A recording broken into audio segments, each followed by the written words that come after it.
Welcome to the Shortwave Radio channel, and I thought I'd do a little video. We're going to talk about it in the live shows, but do a little video talking a bit about YouTube, about shortwave, about two hands in the radio that has decided to leave YouTube. So he's got his video here. I'm going to post the link to his channel anyways, and he's got a video here, and talk what's right, wrong, and what's YouTube. I totally relate when I've watched his video. There are many places where, of course, I relate to two hands in a radio. So let's start with the beginning. Two Hands in the Radio was a very interesting channel, a very unique take on how he talks and tests shortwave radios, which I found really cool. And the concept was nice, actually. I found the concept to be very nice. And of course, when you do YouTube, you might expect things. I know some people look at me and expect that they might do a YouTube channel and I want to be like him, or I want to do like, make money and live off of YouTube. And, between the wanting to and the reality of what YouTube is all about is a big step. And you got to do it in a very specific way. I've seen many YouTubers leave and say, the hell with this platform. It's not working for me. It's something that is a complex thing. Honestly, so he had one channel, Two Hands in a Radio, that talked about, radio receivers for shortwave and so on. But tried to make a living off of it, or I wanted to maybe make a living off of it, and try to get an audience to participate and help out. I think the biggest mistake here was that he relied on donations for what he did, which is always a mistake on everything you do in general, because unless people don't donate enough, never enough. I've seen big networks, and when I talk about big networks, I talk about networks that had millions of viewers, try to live off of donations and finally fail, and you end up with sponsors. You end up with having companies pay for content. Why? Because donations are never enough, and that's, I think, one of the first mistakes that anybody could do is try to think that you'll be there, think that you might have 100,000 views a day, and that donations alone will help you out here. That is mistake number one, I think. I do not rely on donations. It helps me tremendously. But without them, I am not at zero. I got decent YouTube monetization. What helps me out and makes a huge difference in my case from Two Hands in the Radio is the fact that my most popular channel isn't a shortwave channel, although it's a nice channel, especially for what it is, shortwave radio, very niche. My tech channel drives the main monetization for me. And without the tech channel, I would not be making a living off of YouTube. So that is the main difference between me and Two Hands in the Radio. I jumped into YouTube barrel by doing multiple channels and seeing what actually works, what doesn't, and abandoning what doesn't and keeping only what works, which made me basically kind of take care of about 4 channels right now. 4 to 5 channels, actually. Which is a tough thing to do, by the way. And he talks about how it's hard work. It is totally hard work to, do content and be a YouTuber if you want to try to make something out of this. One of the things that also I think, unfortunately, he should not have done, he should never have removed his videos. He should have left the videos there. That is, I think, a big mistake, unfortunately. He should have left all the videos he had there, and that would have continued to be part of what YouTube is. He removed them, but I think he's got some kind of, I don't know. I'd be curious to see a little more about what, how it all happened, him wanting to get out of it. Being a YouTuber is a tough thing. He's, honestly, he's pissed off at all the bad comments and criticism. Yeah, I got tons of them too. Any YouTuber that becomes somewhat popular, you got trolls, you got people that are never happy. There's always someone who's going to say, well, you don't know what you're talking about. Somebody's going to say, well, you should have done this. People criticize. Funniest part about this is that the majority of people that criticize do nothing. If you criticize me on my channel, but you have no channel, or you have a channel with 2 videos, you know what? If you're as big as me, criticize me, I'll listen. You got 1 video online and you decided, that's so crappy what you just did there, and there's always that thing, and that video's moving in that way, and it's so bad. Oh man, I can't believe you're doing. You know what? These criticisms always come from people that do nothing and have absolutely no idea what they're talking about, because they don't do nothing. They have no effort in making any videos. They never, but they're good at, telling you that what you do is crap. Can tell you that. Well, it's something you got to deal with, and it'll always be like that. Remember that the internet as one major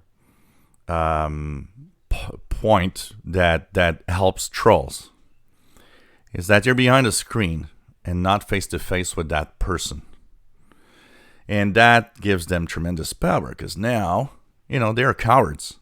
In front of you, they would never do that because they'd be afraid that you'll probably punch them in the face. But now, hey, they're so coward that they actually troll you or give you bad comments in front of a screen. How coward can you be to do something like that? The trolling on YouTube is a known major problem, and that's why YouTube is trying with different regulations to help out. They've actually upped the regulation concerning hate speech and what you can say and do to somebody. You learn at one point that you just ignore it. That's what I do. You just ignore it. You know what? The first time that you're face to face with that type of activity, what happens is that it's hard. I remember when I started doing YouTube, the first few comments of oh, what a crappy video. Well, it's hurtful. It's hurtful, and it's hurtful because you do your best, and when you start doing something, I look at my first videos, and I'm like, oh wow, that was something compared to what I do today. But that's the way that we do. We evolve into content. We evolve into being better, and as you do stuff, you get better at it. He rants a lot about YouTube regulations. I would say on YouTube regulations, be YouTube for a second. Every YouTuber probably rants at YouTube regulations all the time. Sit down for a moment and be YouTube and think about it. They just got a big fine because some of the videos were, directed at children, and it's kind of something that there's tons of regulations out there that they say it's not right and shouldn't be done. If you're YouTube, you're trying to protect yourself. A lot of people are ranting at how large the regulations are. Yeah, they are, because they're trying to cover the maximum amount of potential problems that your YouTubers might create on your network. A lot of it has to do right now with COPPA and all the regulations, and the fact that you could have a $45,000 fine if you do children content and you aren't telling them. There's this misconception that, so we'll be fined $45K because we did something and YouTube decides that this is children content. I think there's a overreaction to this right now. I myself and a few YouTubers come up to me and said, well, what do you think about the regulation? And actually, the biggest losers on that regulation will be people that have and do content directed to children. They are suddenly going to be cut out of a portion of the revenue, the possible revenue, because the ads won't be the same. But at the same time, I always, I don't know, maybe I'm naive, and maybe some of you will say, well, you're dumb, you're thinking that, YouTube. One of the things you got to remember, guys, is that without content creators, YouTube is nothing. It's easy to bash YouTube, but at the same time, YouTube is nothing without people like me or any of you out there that do YouTube stuff. We are driving YouTube. And YouTube has tons of regulations and way to deal with stuff. So we gotta be careful with overreaction. And I think we are in that age right now of overreacting on everything all the time. One of the comments that Two Hands on the Radio has at the end of his video is saying, well, YouTube will eventually be a paid content thing. It's like, no, it's not. It's not, because it's not the way it works and it's not the way it's driven. YouTube needs creators to live. To do so, it's the partner program, which I'm part of. Without the partner program, YouTube would not have as many videos and would not have as many channels that it has today. YouTube knows that it needs to pay creators to have the content. That will not change. What might change is eventually maybe they could talk of a different revenue share or stuff like that, but there's no talk about that. But honestly, in 5 years from now, YouTube will still be like it is now. The thing is you got to understand that we are paying the price on YouTubers. We are paying the price of all the extremists' content. Too much of it came on the platform, and that hurt YouTube. It hurt us too. They had to do regulations. So of course, YouTube from now and YouTube from 2008 is different. It's still the sorry guys. I'm sorry, I just swallowed my saliva. It's still one of the best platforms for anybody out there. And instead of going crazy over the regulations, we got to deal with them. And that's the way I do it, and that's the way I deal with them. There are some days I'll wake up and see that new regulation thing and say, well, okay. YouTube, the platform you love to hate. But honestly, I think there's an overreaction on the part of Two Hands on the Radio. And I love the guy. I love what he does. I wish he would have kept the videos on. And maybe he's taking it too personal. And I think one of the things, and the biggest mistake also that probably goes, is he seems to have, and that is also a big problem if you're planning to be a YouTuber of some sort. He jumped on that opportunity in a way that he decided that that was the main thing. And he would spend money and do all sorts of things. And he still talks a lot about, spending money to make money. Yeah, there's a way to spend money to make money, but you got to be careful not to overspend to make money. Maybe that is one of the major reasons.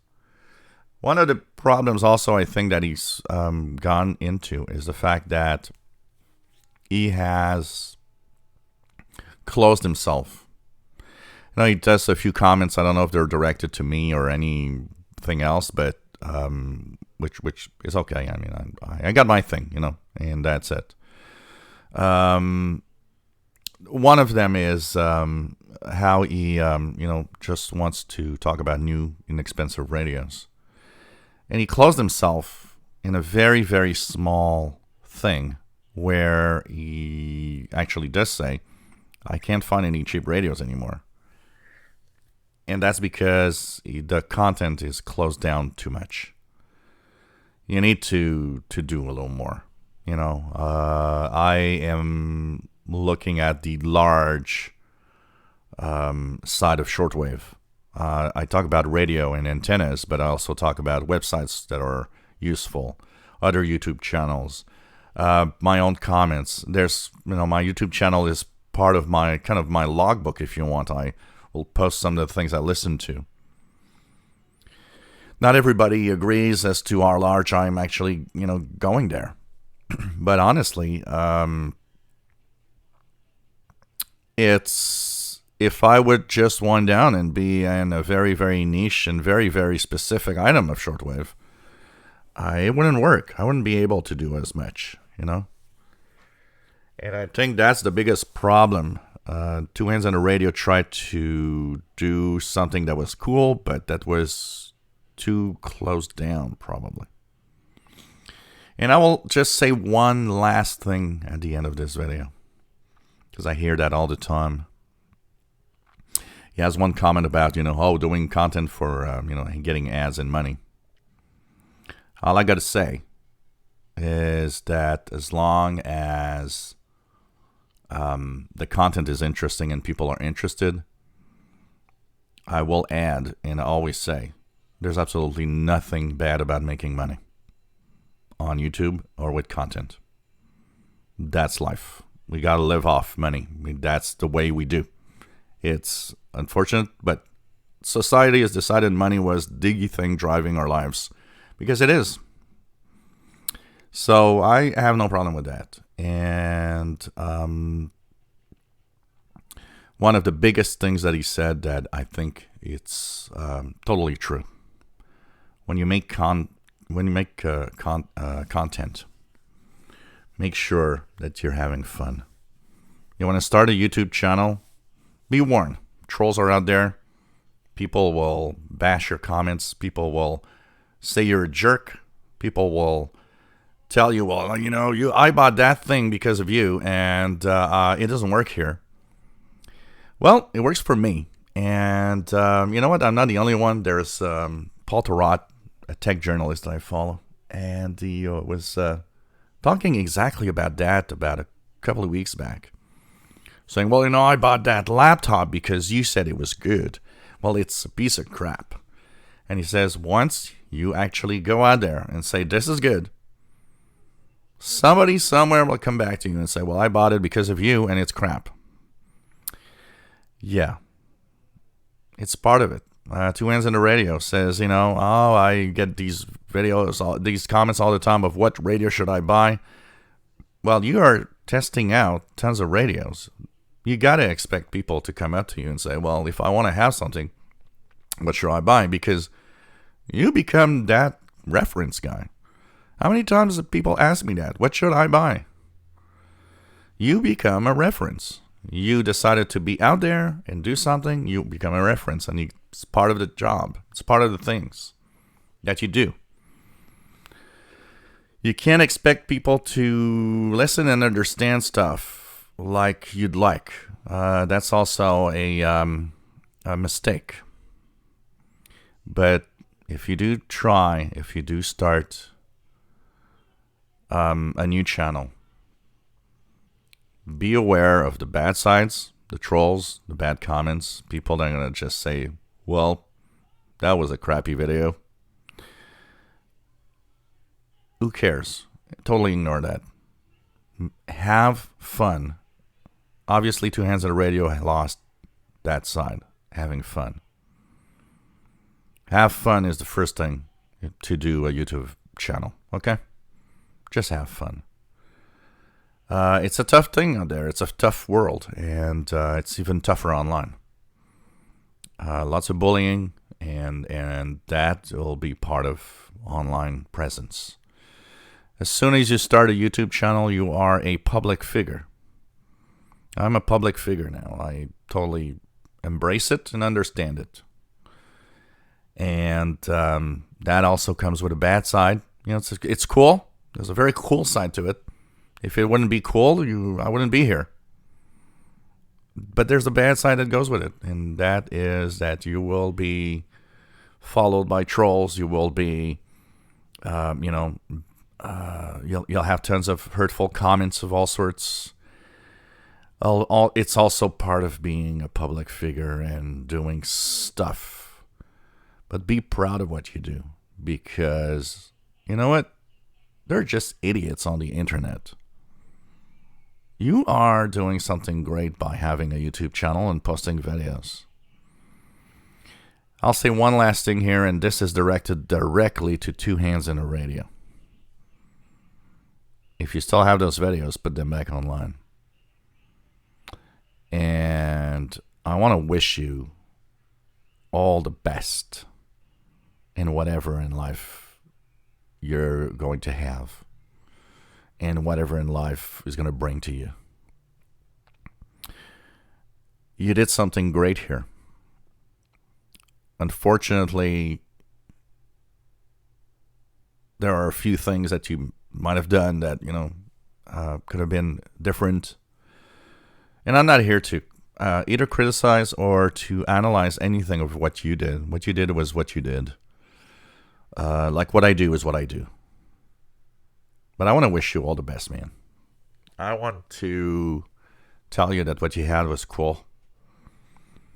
The reaction to your closing your channel on my Facebook group and everywhere is tremendous. That's where you see that there's a lot of people that actually loved your content and loved what you did. All I got to say is take care, my friend. You were in the chat room and participating in some of my live shows in the past. I think you probably are in a moment of being a little, trying, like, YouTube is that thing you don't want to see in your face for a while. That's possible. But don't take it like that. And all the best. I wish that you succeed in whatever you want to succeed in. And come on. Put those videos back if you got them, man. You should not have deleted them. At least, you could have kept that online presence. Take care, Two Hands on the Radio. It was nice to have you as a radio YouTuber and as a participant in some of the live shows. And take care, my friend.